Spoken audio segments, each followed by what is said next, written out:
Welcome to the video, guys. My name is Pushpinder Gill, and this is going to be my email address where you can send me your valuable feedback. And I've been loving your feedback, guys. And if you think that Perfect Scores helped you, make sure that you throw us a like here at facebook.com/perfectscores and explore more about us at perfect-scores.com. Right? So keep watching this space for more and more. Right? So today I'm going to do probability of complex events. So this is the third video on probability. In the first video we did the basics of probability, which is very crucial that you watch that. In the second video I introduce how would you do the coin probability, and in the third video now we're going to further elaborate on that, and we're going to say how would you calculate probability of complex events, right? So before even starting that, let's understand what exactly is a complex event. Well, it's not like the name suggests, right? A complex event is something that it's not actually complex. It actually comprises of so many different simple events, right? So a complex event can be as simple as, let's suppose I'm tossing 3 coins, right? So I can even get 1 head and 2 tails, and I can even get 2 heads and 1 tails. So that, according to me, will be a complex event which comprises of 3 individual events, right? So which comprises of 3 individual events. So let's suppose I'm getting 2 heads and 1 tail. So this is a complex event and it has 3 individual events, which is a head, and a tail.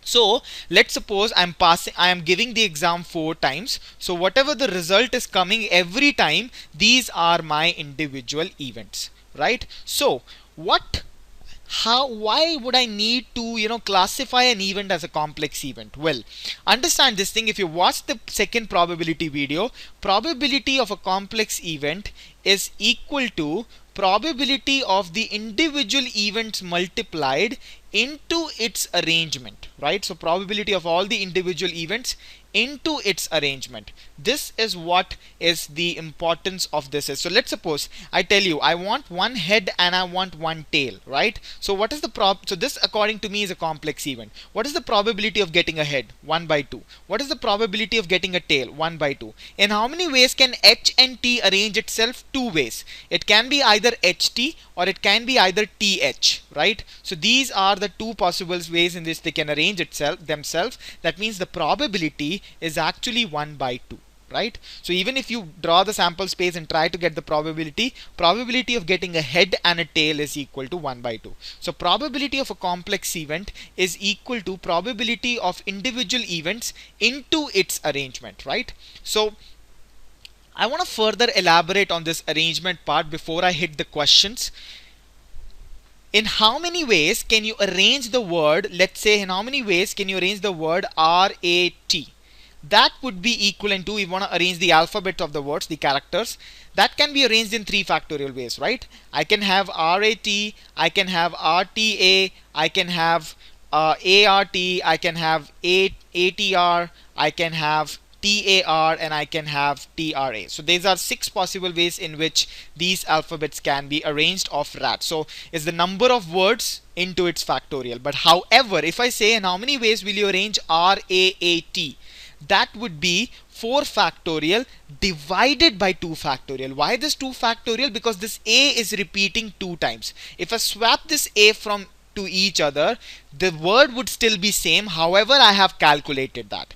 So if there are n things, out of these n things are identical, these can be arranged in n factorial divided by r factorial ways. So these are the number of ways in which they can be arranged, right? So in case you want to further elaborate this concept, you can actually watch the permutation and combination second video. So you can watch the permutation and combination second video. Over there I have explained everything about this concept, but for this video you just need to know this concept here, right? Okay, so let's move forward. So now let's see this question. Now this question says that probability that Daniel will fail is 25%. What is the probability that Daniel will fail in at least 3 times in his 4 tests, right? So this is what the probability that it asks us to calculate. Now let's go ahead and calculate that.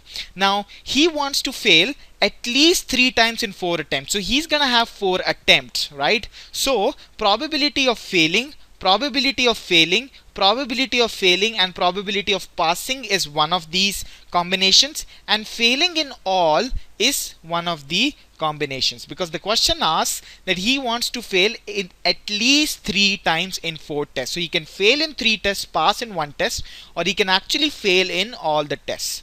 Now the probability of failing is actually equal to 25%, which is 1 by 4, and probability of passing is equal to 3 by 4, which is 1 minus 1 by 4, right? So we have done that in the first video.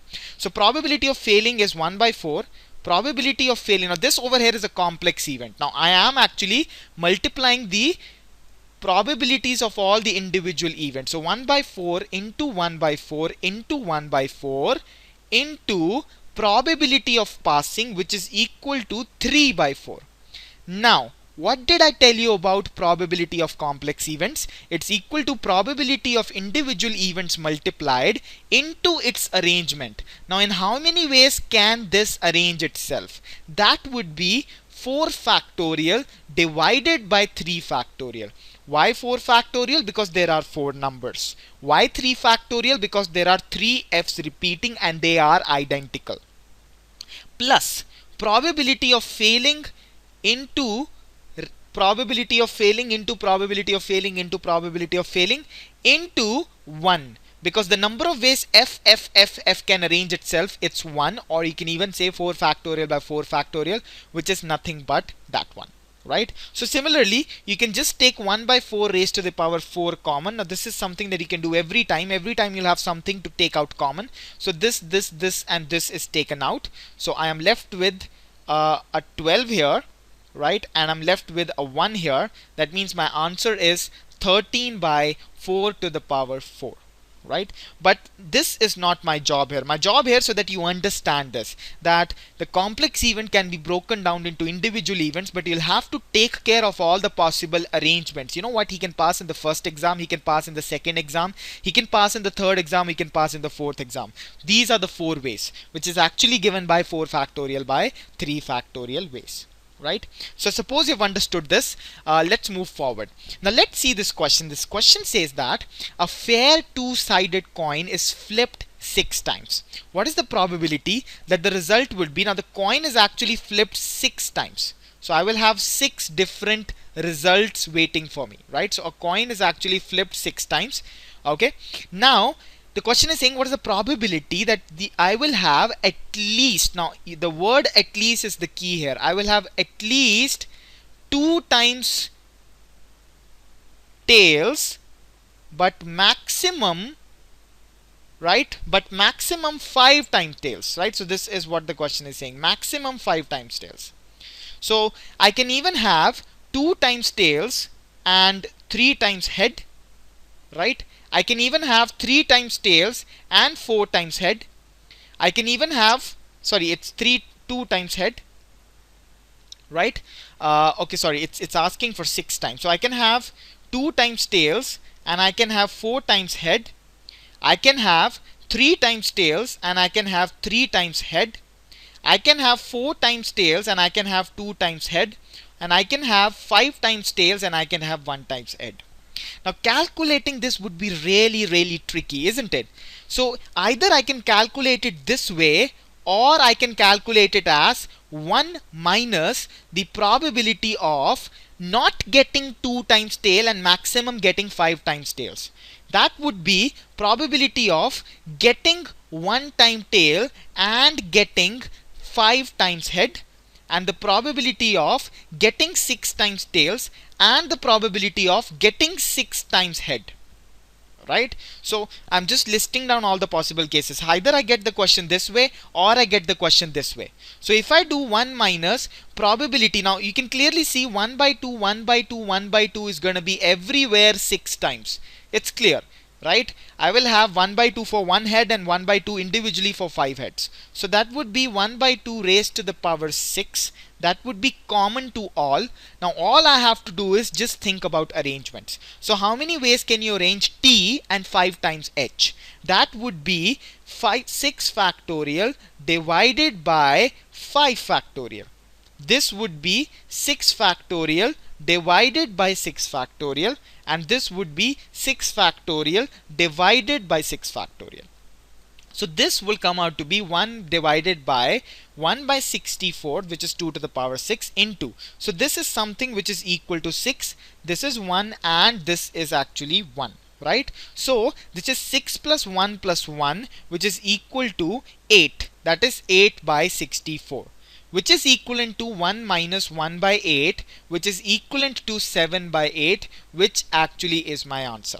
So I'll give you a task. Try calculating this question this way. You will always get the answer to be 7 by 8, right? That will actually make sure, that will actually put that in your head that, you know what, I can calculate the question this way also and this way also, and every time this thing works. Probability of a complex event is equal to probability of all the individual events multiplied into its arrangement. Right? So that's what it's all about. I suppose everyone has understood this. A very easy question. Not that easy though, but still gotta be careful about everything.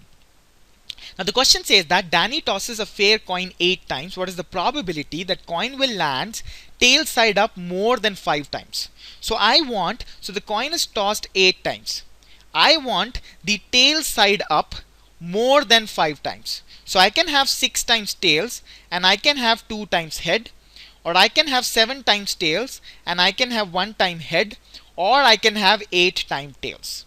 Right? So what is the, now again 1 by 2 to the power 8 will be common to all, right? So I can actually take it to be common. Now if I calculate this, this is gonna be, the combination here is gonna be 8 factorial by 6 factorial into 2 factorial. Similarly over here it would be 8 factorial by 7 factorial, and it would be 1 here. So if I calculate this again, it's 1 by 256 into, so this is gonna cut this at 7 into 8, and this is gonna cut this at 4. So this would be 28 plus 8 plus 1, because this would be 8. So if I calculate this, what is 28 plus 9? That is gonna be equal to 37 divided by 256, which is actually my answer, which is answer option A. Right? So suppose you've understood this question. I'm not doing any magic here. What I'm simply following is, I'm writing this down. He wants more than 5 tails. Fine. He can get 6 tails and 2 heads. He can get 7 tails and 1 head. He can get 8 tails. And I just went on to calculate that. And understand, probability of a complex event is probability of individual events multiplied into its arrangement. Don't forget the arrangement. If you forget the arrangement, then your answer would always be straightforward. Right? So suppose you have understood this question. Let's move forward to the next one. Now this question says that David, Chelsea, Andrew, Maria and Danny are playing a board game in which card is drawn by a player. And the question says that 3/4 of the cards in the deck are marked with a circle. So the probability that I will have a circle card, it's 3 by 4, and 1/4 remaining cards are actually marked with a square. That means probability that it will be a square, that would be 1 by 4. Now the question is saying, if 5 players draw a card and then return it to the deck, what is the probability that at least 4 of the cards are marked with a square? So what different cases I have, what different complex events I have, right? So writing this as complex events. He wants at least 4 cards as a square. So he can have 4 cards as a square and 1 card as a circle, or he can have all 5 cards as a square. Right? Now again, it's all matter of me solving this question. Now again, S is coming 4 times. So 1 by 4 raised to the power 4 into circle is coming once, which is 3 by 4. Now I have to take care of the arrangement also. In how many ways can 4 S's and 1 C can arrange? It's 5 factorial by 4 factorial. Plus, this is simple, which is 1 by 4 to the power 5. Right? Which is actually pretty simple. Now what will I do is, I'll take 1 by 4 to the power 4 common outside. That means this over here is going to give me a 5. Right? I can even take 1 by 4 to the 5 common outside because this 4 to the power 4 and this 4 will come. This will give me a 15 and this will actually give me a 1 because I'm taking 1 by whole 4 to the power 5 outside, and that would be 16 divided by 4 to the power 5, which is 1 by 4 to the power 3, which is my answer, option A. How much time it takes, guys? It hardly takes you a minute to solve this big question, right? So this is what I'm saying. This question can be very well on your GMAT or very well on your CAT. So all you have to be is just careful about every possible combination that you take. Now you can even say, you know what, I'm drawing 100 cards. Still you can do this question very easily, right? So again, just repeating it once again, the probability of a circle is 3 by 4, square is 1 by 4, and he wants at least 4 squares. So 4 squares, 1 circles, and 5 squares. So that's the way to go about it. So suppose you've understood this question, let's move forward to the next one, right? So now this is something that I want to emphasize here. Now this is very crucial, guys. Now I am actually explaining a concept here. Now the question says a ball contains 4 red ball, 4 green ball, and 4 white ball. 3 balls are picked up one by one. What is the probability that there will be at least 1 red ball?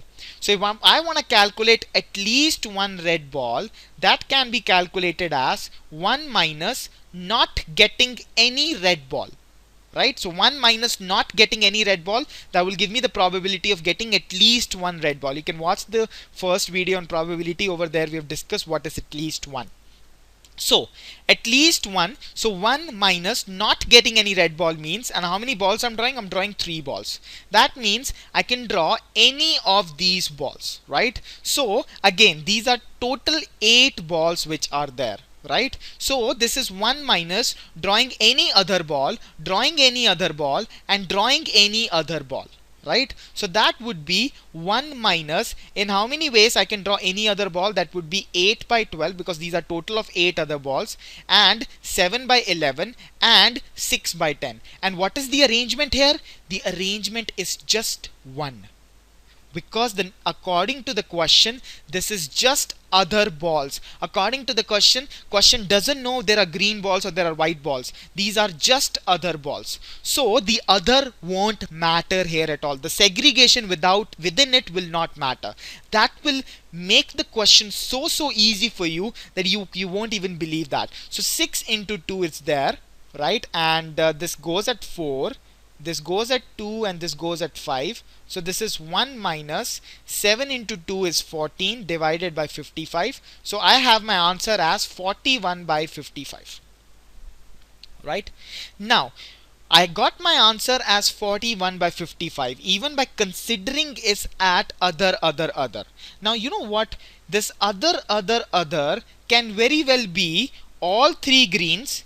It could very well be all 3 whites. It could very well be 1 green and 2 white. It could very well be 1 white and 2 green. How am I able to club all these things into this? Well, I give you one small exercise. Right now, try to calculate 1 minus probability of getting all green, probability of getting all white, probability of getting 1 green, 1 white and 2 green, and probability of getting 1 green and 2 white. You will still get the same answer. Why is that? Because this other actually takes care every possibility here. So if according to the question it doesn't matter, the other doesn't matter at all. Right? So this is something that I want to be embedded inside your head, just the way we embed videos on website. That if I say other balls, right, and other balls can be, you know what, red balls also, white balls also, green balls also, it doesn't matter at all. According to the question, other is other, right? So you can actually take all the others as identical, right? So this is what I want to say.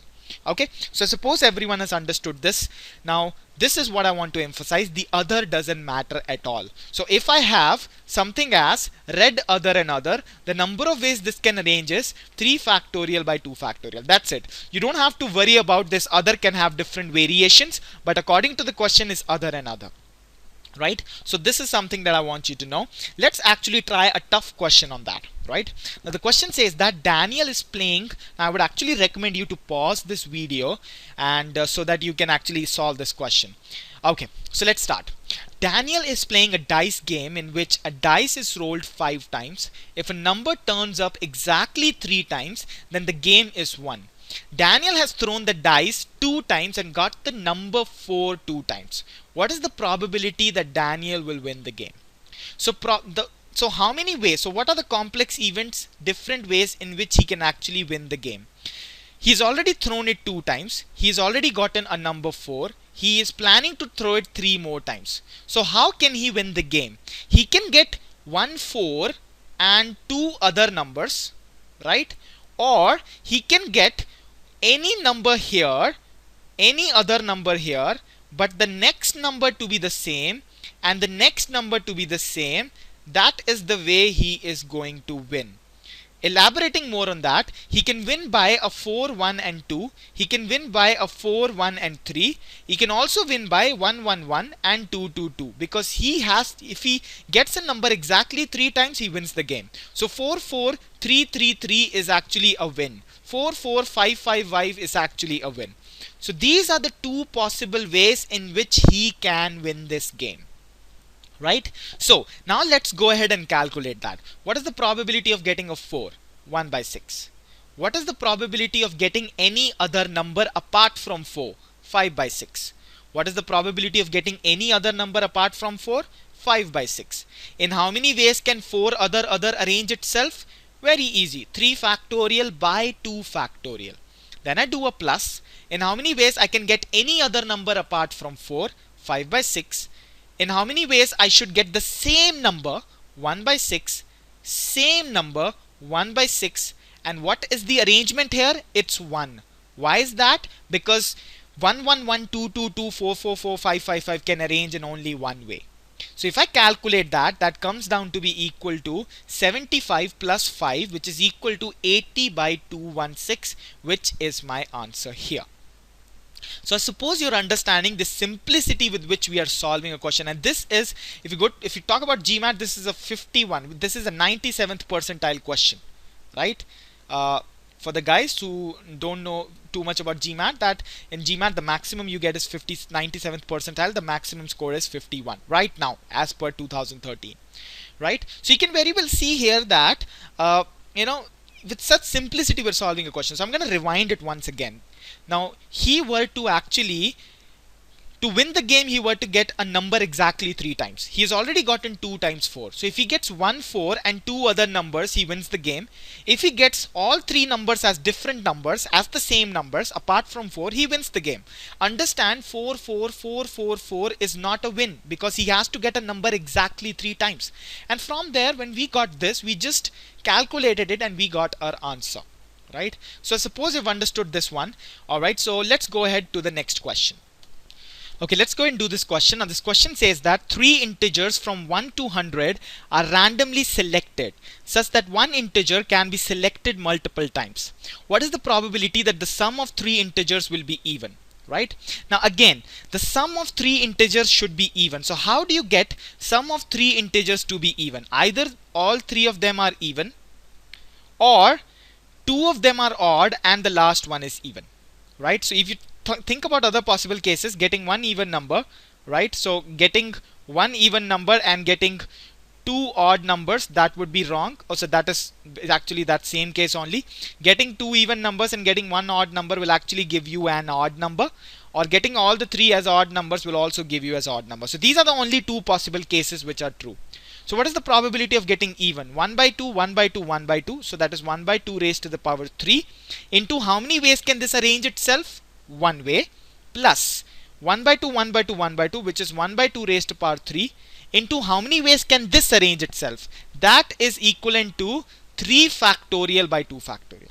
Right? So now it's easy. It's 1 by 8 plus 1 by 8 into 3. So this actually goes at 3. So this goes down to 4 by 8, which is equivalent to 1 by 2, which is my answer.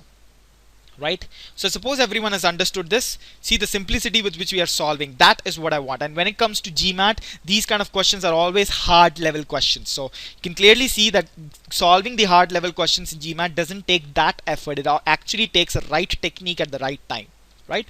Okay, so thank you very much for watching the video, right? So these are the three pillars. First is you give me feedback at perfectscores89@gmail.com. Like us if you think that Perfect Score is helping you, facebook.com/perfectscores, and explore more about us at perfect-scores.com, right? So this is it. I suppose Perfect Scores has been helping and will always help all the GMAT, CAT, and SAT GRE aspirants. So all the standardized testing aspirants. Thank you very much, guys, and I'll see you in the next video.